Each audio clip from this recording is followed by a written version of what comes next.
Most PC gamers crave high refresh rates, but in the past, that usually meant giving up on picture quality. Well, what if I told you that isn't the case anymore? The race towards the best PC gaming monitor is heating up with so many 360Hz QD OLEDs coming out in 2024. Hey, I'm Nicholas from Ratings.com. Today we're reviewing the Samsung Odyssey OLED G6, also known as the G60SD, or the S27DG60. It has a 27-inch screen with a 1440p resolution and competes against other monitors with the same panel, like the Dell Alienware AW2725DF. So how does Samsung do with this latest model? And is it enough to set it apart from the competition? Let's find out.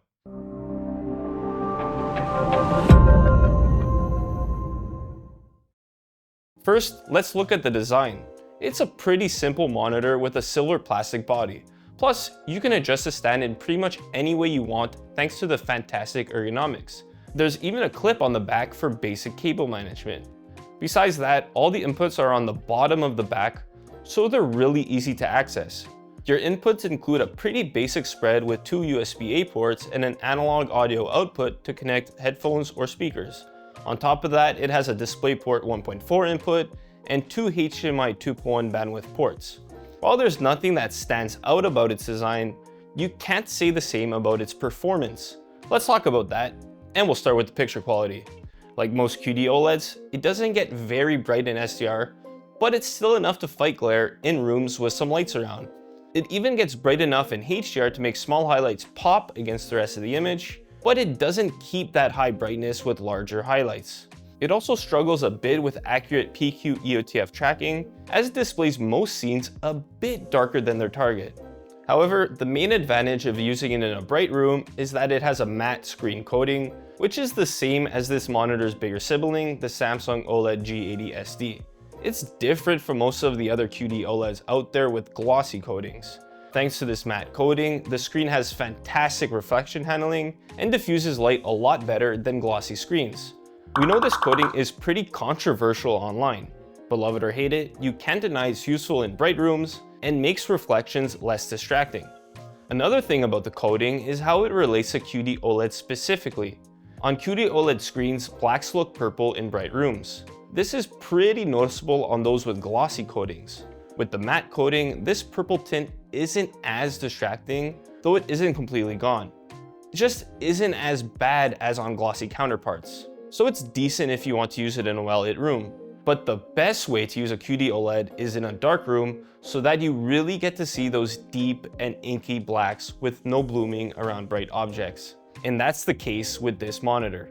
On top of that, it makes colors look bright and vivid, so images look realistic. This makes for a proper HDR experience, and combined with the high contrast ratio, you'll really enjoy this monitor in a dark room. Even in SDR, it has very accurate colors before calibration.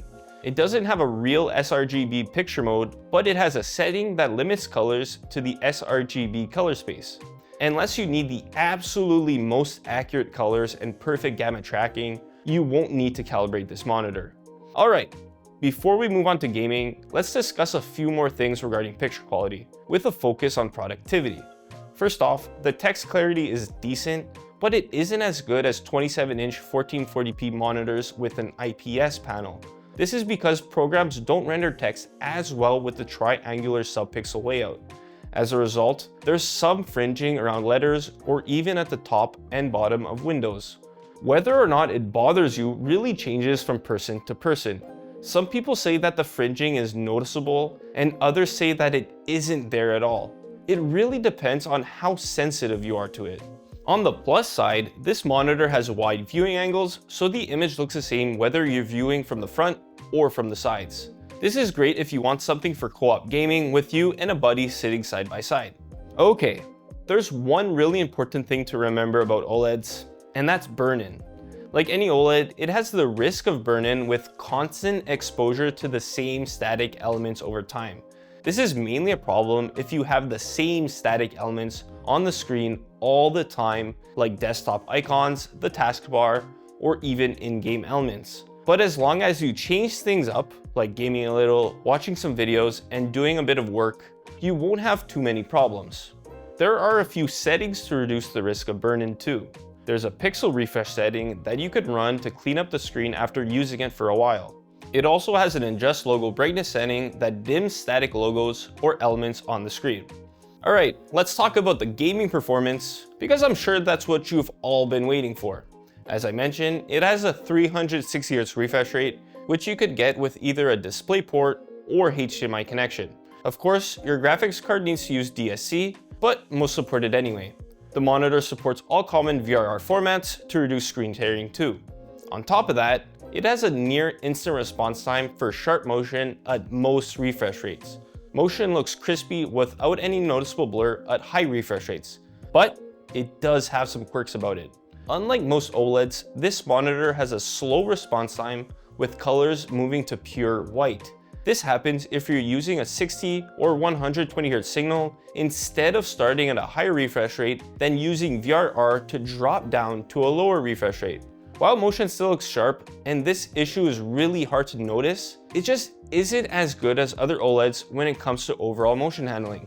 Another downside is that it has noticeable VRR flicker with changing frame rates, which is to be expected for most OLEDs. You can see this mostly in dark scenes, and it's only an issue if the frame rate changes a lot, and not so much if your PC can maintain consistent frame rates. However, it does have a VRR control setting to reduce this flicker.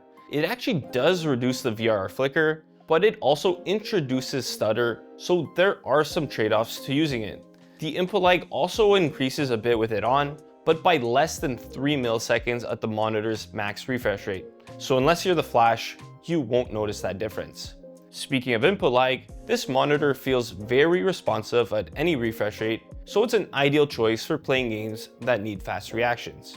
Lastly, even though this monitor has HDMI 2.1 bandwidth, it can't take full advantage of the PS5 and Xbox Series X or S. It doesn't downscale 4K signals from the PS5. That doesn't really make a big difference since it isn't a 4K display, and you can still play 1440p games up to 120Hz with both HDR and VRR enabled. Things get a bit more complicated with the Xbox. It actually does support a downscaled 4K signal, but only at 60Hz, and you need to disable VRR on the monitor for it to work. The downscaling is necessary to get HDR because the Xbox only supports HDR with 4K signals. Alright, now that we know how it performs, this brings us to the main question. Should you buy it? On the surface, it offers everything you'd want in a gaming monitor. A fast 360Hz refresh rate, low input lag, and fantastic picture quality with its deep blacks and vivid colors. It's even a good choice if you want to use it in a room with some lights around because of the matte screen coating. That said, it's a step behind the competition when it comes to motion handling. The fact that it has a slower response time at low refresh rates is pretty disappointing. While this doesn't have a big impact on the appearance of motion, you just aren't getting the same near instant response time that OLEDs are known for. If that's important to you, the Dell Alienware AW2725DF has a consistently fast response time at any refresh rate, so it has better motion handling. It tends to cost around the same as the Samsung 2, but it doesn't have HDMI 2.1 bandwidth. Another thing to consider is that the Dell has a glossy coating, so reflections are more distracting. You may be better off with the matte Samsung if you want to use it in a bright room anyway. Besides, if you don't need something with such a high refresh rate and you prefer a 4K monitor, then look into the Samsung OLED G8, also known as the G80SD. It's another QD OLED with a matte coating that Samsung released in 2024, and it's a step up from the G6. It has a few extra features like a built-in smart system, so you can stream content without a PC. Plus, it works with any signal from the PS5 and Xbox. The G8 is the better choice if you want something for console gaming when you aren't gaming from your PC. That's all for the Samsung Odyssey OLED G6. If you want more details on the monitor, check out our written review. The link is in the description below. Until next time, I'm Nicholas from Ratings.com, where we help you find the best product for your needs. Ciao. Grammar lessons 101. I'm a writer, I don't even know anything about grammar.